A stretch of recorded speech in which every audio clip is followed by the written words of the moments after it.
One of the most controversial and diverse characters to power scale in JJK is Toji Fushiguro, this being because he's always either extremely overrated by his diehard fanboys that think he could speed blitz and one-shot Yuta, Rika, Yuki, or even 15-fingered Sukuna, or he's extremely underrated by his downplays that think he's only higher grade 1 level or high tier grade 1, people that think he's not even special grade level, or maybe he gets one-shot by 3-fingered Sukuna, crazy stuff like that. Today I'll be giving you the correct scaling for Toji and where he actually lies, even though I'm sure a lot of people on both sides, the super fanboys and the massive haters, don't want to hear it and they only want to hear me affirm their own headcanon scaling, but I'll be doing an unbiased look on the one known as the Sorcerer Hunter, Toji Fushiguro. This video will be broken down into two sections. First is the narrative scaling, and the second is the power, durability, speed, hacks, finger scaling, weapon scaling, all that great stuff all in there. And obviously I would recommend watching the entire video first, especially if you're actually someone who's the type to leave very upset comments or rude comments. By the end of this video, you'll have a good idea of where he actually scales in JJK, because surprisingly his scaling is actually very consistent throughout the series. And hey, if you're a JJK fan, be sure to subscribe because I got a ton of power scaling videos just like this one, and leaving a like does help out a lot too, so thank you very much if you do. And thanks to the honored one and special great members of the channel, East Kaisen and that guy Trey, thanks guys. Alright, now to start off the narrative scaling. Toji is someone who at the very best scales just slightly below pre-awakened Gojo, and at worst a whole tier or two below him. The reason we know this is because Toji's own words, and also he has a lot of feats that back this statement up. And I'll be using panels and lines directly from Toji's own mouth to confirm each of my points as well, so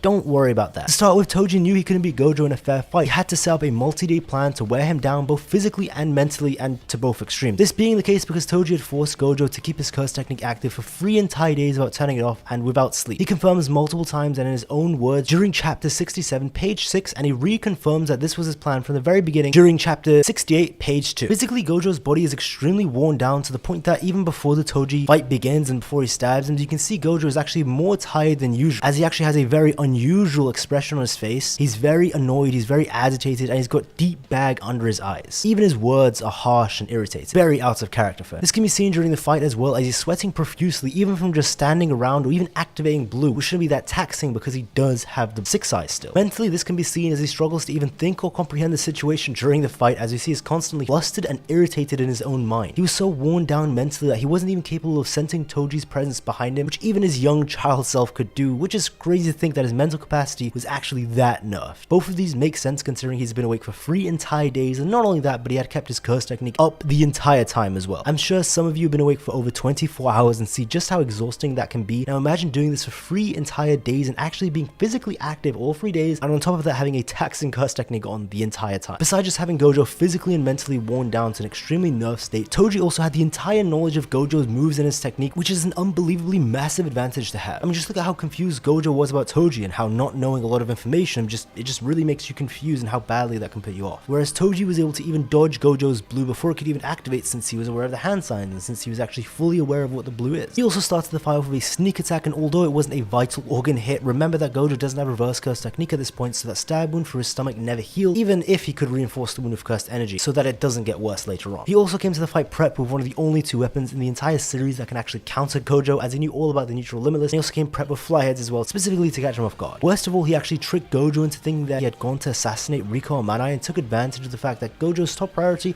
wasn't actually even the fight itself, but it was actually to protect Rika. With this, he actually takes advantage of Gojo's mindset, him not focusing on the fight and Gojo's top priority being the mission, and he sneaks up behind him to stab him, again the one weapon perfectly made to counter Gojo's defense. So to shortly summarize, Toji needed a multi-day plan, Gojo physically and mentally nerfed to an extreme extent, had full knowledge of all of Gojo's technique, prepped with one of the only 2 weapons to counter Gojo, used and tricked Gojo to think that the fight had ended to catch him off guard, and he also started the fight off with a sneak attack that tore right through it. Add on Toji twice saying that he needed Gojo to be worn down, and I quote, "We're talking about the Gojo's family boy here. Can't just nonchalantly walk in on him. I'm gonna use those idiots to wear him down a bit." And I quote again, "They have Satoru Gojo on their side. As long as he's with her, we won't be able to take out the star plasma vessel." The broker asks, "Even you?" All Toji's response is, "Good question, we need to wear down Gojo." He twice confirms that he needs these plans and for Gojo to be worn down heavily to fight him, and even dodges the question of answering if he could beat Gojo. However, he actually answers he needs Gojo to be worn down first, as the answer to if he could beat Gojo. I only bring these up because in my YouTube vs Toji video, I had a ton of comments lying and saying Toji didn't prep on purpose, Toji didn't mean to wear Gojo down, Toji said he could beat Gojo without prep. You see, it's funny because if you actually read the story and read Toji's very own words, he actually says the opposite and says what I say. And best believe this video, I came with the receipts. And just short note, check the comments on my YouTube vs Toji video because a lot of people are actually saying these exact things. JJK fans are really never being the reading comprehension curse spirit allegations. And there's 2 incredibly bad and just horrible narrative arguments of Toji out there regarding Naoya and Geto, so I'll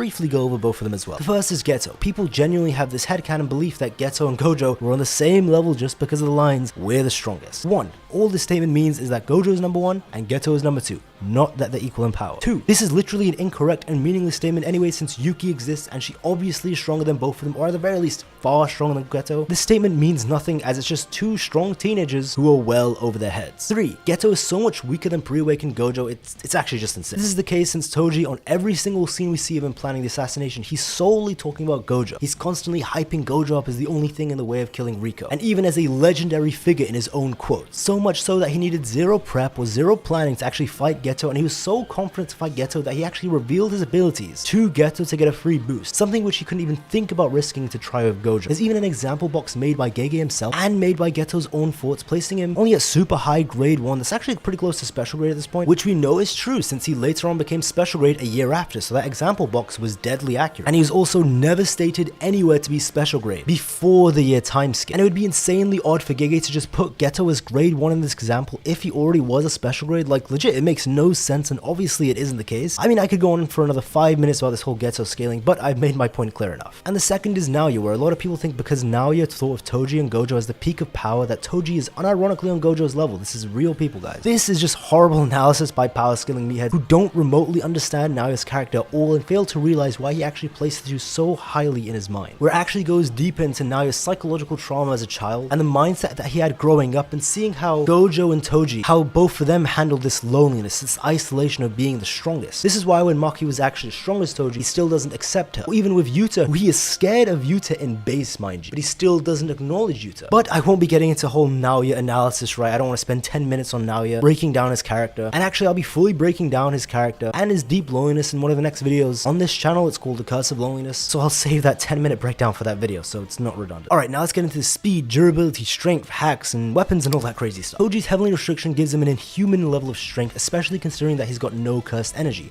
In terms of just raw power and durability, he's pretty impressive to say the least, and he has enough strength to utilize the Playful Cloud to the best capabilities that it could be, and he's so powerful that he can actually cut through Geto's Rainbow Dragon as well. He also tanked a red glow from a now awakened Gojo, though a lot of people confuse this to mean that the red can't kill him since he says it's not a problem. But again, the reading comprehension curse spirit strikes yet again, because if you actually read it, this isn't the case, since we see first of all he's actually bleeding from the head, but second of all, the only reason he says it's not going to be a problem because he says if he can react in time, which he can actually negate a lot of the damage, or at least some of it, with the inverted Spear of Heaven by placing it in front of it, and that would actually absorb some of the damage or just remove it. But people actually forget about this last part and they just remember, oh, Toji said it's not going to be a problem, so Toji can just tank them and eat them like it's nothing. And they actually confuse it with his raw durability, which was never said anywhere, and it's not true in the slightest. Again, because he did take somewhat heavy damage from that red when he actually took it raw, and that's giving him the benefit of the doubt and assuming he didn't actually use the inverted Spear of Heaven to block that first shot that he takes. Still though, it's impressive that he even tanked a red glow if he didn't use the inverted Spear of Heaven for that first one, and he was still able to fight, because even if the red glow wasn't at maximum output and was just a normal version, this awakened Gojo is one that's many times stronger than his pre-awakened state and is just honestly on a different level, so it's still a massive feat. I'm going to be using some Maki feats as well, since we know that they do have the same Heavenly Restriction and are confirmed to be somewhat equal, though I know some people don't like to do this since Maki is in a physical prime right now and Toji did say he's rusty, so he's probably a bit weaker than her, at least physically. But in my own opinion, I don't think the difference is actually that big, if there even is one at all. Maki seems to actually have pretty decent durability. She tanked Chojido's Earth Curse technique and multiple punches from Junichi and seemed fine, but we know from the narrative's own statements that comes from the Naoya fight that those attacks did actually do meaningful damage to her. But I don't want to count any of the damage that came from Naoya's attacks, and I don't want to say the anti-feats, since the narrator does just say that she's only taking so much damage or bleeding because of her wounds from the Hei and the Ogi fight. Just one thing to clarify is many JJK fans are confused as to what Maki's second power-up was in the cursed Naoya fight and mistakenly believe it to be a whole new power-up when it's actually not, at least not in the traditional sense. The power-up she got from the Mio training was actually a mental one and a shift in mindset power. Her speed, strength, durability, and everything else doesn't change at all. And I know it can seem like she got faster because of how she was performing against Naoya post second awakening, but all that actually happened was that she had lost all the hesitation that she had before. We even see that Maki had said had she just not hesitated before, she would have killed Naoya multiple times already early on in the fight. This is reconfirmed when Mio says that she's got a lot on her mind and that's actually just mentally blocking her, with her talking to him inside of the hyperbolic time chamber symbol domain to work through it. So physically, she doesn't get stronger, it's just a mindset change in how she actually doesn't hesitate anymore during fights. Another feat or anti-feat, depending on how you view it, is Maki actually tanking a Sukuna punch. And don't worry, I will be showcasing actually several different translations and not just the Viz and TCB during this whole Sukuna section. So we know at the absolute bare minimum, your output determines your your attack power, both physically and your curse techniques. The physical power part is confirmed several times over with Ryu as well. Also, we're not talking about speed just yet, but for now, just attack power. We saw that Sukuna's output at times is even less than 10% in his own words, and I do want to remind you that this is not curse technique output. Every single translation out there does say that this is just overall or general output. And later on in the fight, he actually says that it's even lower than 10% when he tries to attack Megami's friends, though this second statement is specifically actually just for curse technique output, whereas again, the first one was for overall output. This means when Sukuna punched Maki, it's impossible for it to have been more than, let's say, 20 to 15% of his output, and it was most likely less than 10% considering my previous statements. So Maki did eat that punch really well, but it also did make her bleed too, and it's from 15-fingered Sukuna, who at best has 20 to 8% of his physical output power. That's not even including the physical movement nerfs too, which I will be getting into. At the very least, this confirms that obviously 15-fingered Sukuna without the nerfs would most likely one-shot either Maki or Toji with one normal punch, but I for one actually don't take this as an anti-feat since, you know, it's 15-fingered Sukuna, and he could do the same for literally any character in the verse that's not named Gojo. And as for the speed part, a lot of people actually believe that Maki is as fast as full-powered 15-fingered Sukuna, which isn't the case at all, but I don't blame anyone for thinking this. This is because of an error on the part of TCB and Viz translations. So I'm going to be doing a very diet-down version of the 15-fingered Sukuna scaling and mistranslations, so bear with me as this is important because it scales directly to Maki and then directly back to Toji. In the actual Japanese Raw, it confirms that Sukuna did indeed actually have his physical movement nerfed, and I can confirm with multiple different translations too, and it's all shown and broken down in depth in my How Strong is 15-fingered Sukuna video. The Viz and TCB both say that he doesn't, when in actuality it says that he does, but specifically it does say that it's just not as bad as the output. All this means is that his physical movement nerf isn't going less than 10%, but the nerf is still there, so for all we know it could be 20%,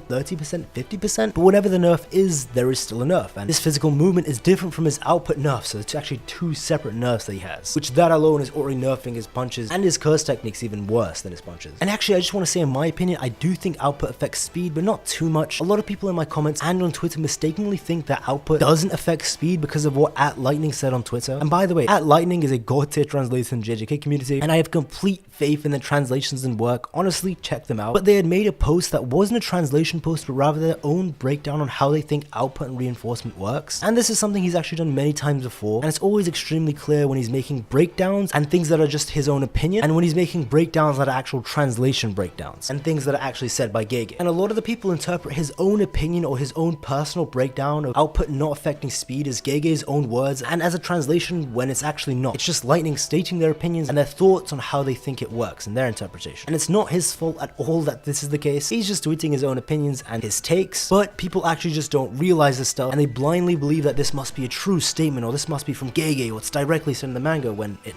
wasn't. And again, in my own opinion, I do think output has some effect on speed, since if it doesn't, Yuta should have just blitzed Ryu badly, as his reinforcement and raw cursed energy is so much more than Ryu, but seeing Ryu keep up with him and have equal speeds throughout the entire fight, you know, from the beginning all the way to the end, I do want to think output must at least have some effect on the speed, but not too big though, since if it did have a big effect, Ryu should have just blitzed Yuta. So the correct answer is most likely in the middle, since neither of them blitzed the other. But even if you disagree with the output affecting speed a bit part, it doesn't really matter, since we know his Sukuna did have his physical movement nerfed, as we did discuss before. And even with this nerf, Sukuna was manhandling Yuji and Maki disgustingly. He literally had one hand to combat them both at the same time, and keep in mind, this entire fight, all he can do is defend, and he can't attack due to his output nerf, and when he does attack, it's insanely nerfed. So literally, he was just on the back foot that entire fight, because all of his curse techniques were nerfed, and even his physical actual attacks were insanely nerfed as well. So what do you expect him to do? It's Ryoma and Sukuna, so it's not like he's gonna run away, but at the same time, all he can do is defend, and it's 2v1 against some pretty powerful characters. And I do break down the whole 15-fingered Sukuna scaling in much more depth in my video, you know, titled How Strong is 15-fingered Sukuna, so I'll stop now, as this isn't a Sukuna video, but rather a Toji one. And again, all this Maki scaling directly applies to Toji, so everything about Maki and Sukuna, just switch out Maki with Toji, and you know, there we go, it all applies to Toji. Well, that's if you think Toji isn't too rusty, and if you think he's as strong as Maki, which most do believe. Okay, so Toji isn't 15-fingered Sukuna level, obviously, and he also isn't 15-fingered Sukuna level in terms of speed. But let me make one thing clear. This man isn't slower than 3-fingered Sukuna. On the opposite side, where people think he's 15-fingered Sukuna level, he would do bits against it. There's many people also downplaying him and Maki, saying that they're only as fast as 3-fingered Sukuna, which isn't true. Chapter 111, 111, Megami says straight up that Toji is faster than 3-fingered Sukuna, but most people stick onto the statement made 2 chapters later on in chapter 113, where Megami says Toji's speed rivals that of 3-fingered Sukuna. All this statement means is that Megami literally just can't differentiate the difference between the two, and they're just that much faster than him. Both are so fast that they just blitz him and he can't even follow or perceive their movements. I honestly take it to mean nothing, especially since it's coming from someone who can't even track Toji's movements at all or even see them. From his POV, their speeds rivaling each other just means that they're just fast as hell compared to him, and plus, it's not like the previous statement is erased either. He still did say that Toji is faster than Three Fingered Sukuna 2 chapters before. Even if you think later on in the fight, Toji's speed is only rivaling Three Fingered Sukuna, what was true was that at least in the beginning, when Toji blitzes Megumi the first time, he did go faster than Three Fingered Sukuna. That much is true. That doesn't just become erased, you know? There's also his feats of Dagon or Dagon, but those actually aren't impressive compared to any of his other feats, and I'm only going to be bringing it up because a lot of people like to hype this up. But when you actually look into it, it's not impressive. Reason being, we have confirmation that Megumi was actually holding off Dagon's sure hit even after Toji had entered. So a lot of people actually don't remember this tiny little panel where Nanami is talking to Megumi and he reconfirms, okay, so you're still holding off the sure hit domain, and this is while Toji is beating Dagon's ass, and Megumi's like, yes, I can still hold it off, I'm still doing it. So all Toji was fighting was a based amp Dagon without his domain sure hit. Keep in mind, Naobito was coasting and low diffing a normal base Dagon, so Toji doing what a high-tech grade 1 can do, but with a playful cloud,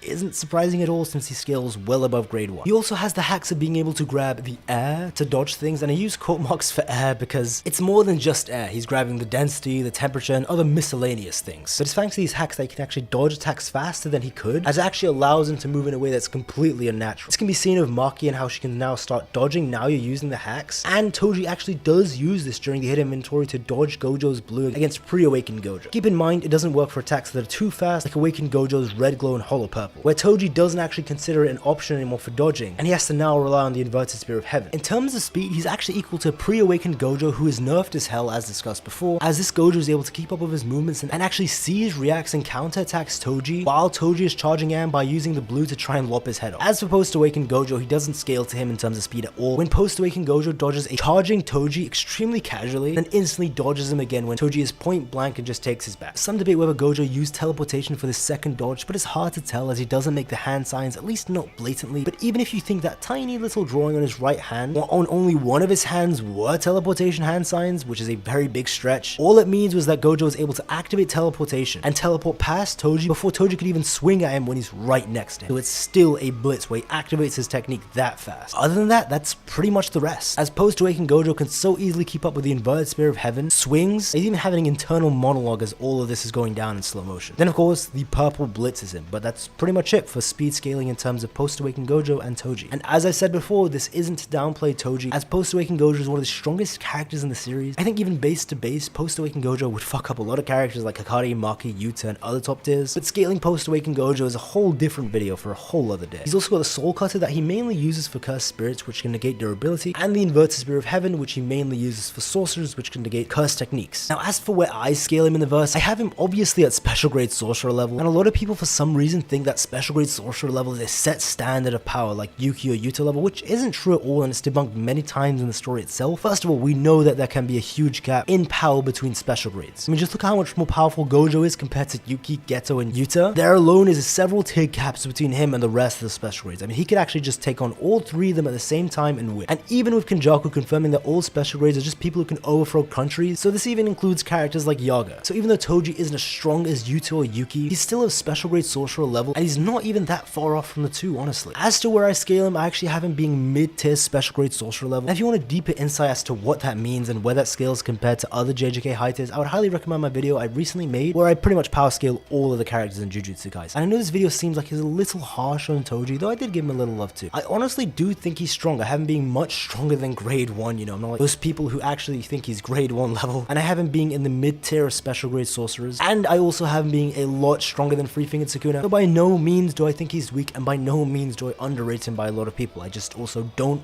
overrate him. I think he's probably around 5 fingers Sukuna level if we're really lowballing it, and about 8 fingers if we highball it. He's probably about 6 or 7 Sukuna fingers if I had to say. And by the way, when I mean 6 or 7 Sukuna finger level, I'm including his domain expansion, the flaming arrows, Gleam Dismantle, and all that crazy stuff. So again, I'm actually rating him very, very highly, which even a lot of people might disagree. Though maybe not, since I've seen a lot of Toji fanboys say he's actually competing with 50 fingered Sukuna with his whole arsenal. So we'll see in the comments, right? And I do hope you guys enjoyed the video. The script was over 4,000 words long. But hey, if you enjoyed the video, it'd be great if you could leave a like. It really does help out the video, and it tells me that you want to see more stuff like this. And if you haven't already, I really do recommend subscribing. I got a ton of JJK videos just like this, a lot of power scaling videos, analysis videos, breakdown videos, and a lot of live streams too. So if you're a JJK fan, you're gonna love this channel. And thank you to all the members of the channel. If you see your name on the screen, you're an absolute legend. Thank you guys very much. You really do help out, so thank you. And that's all from me. Have a nice day, guys, and take care. See you.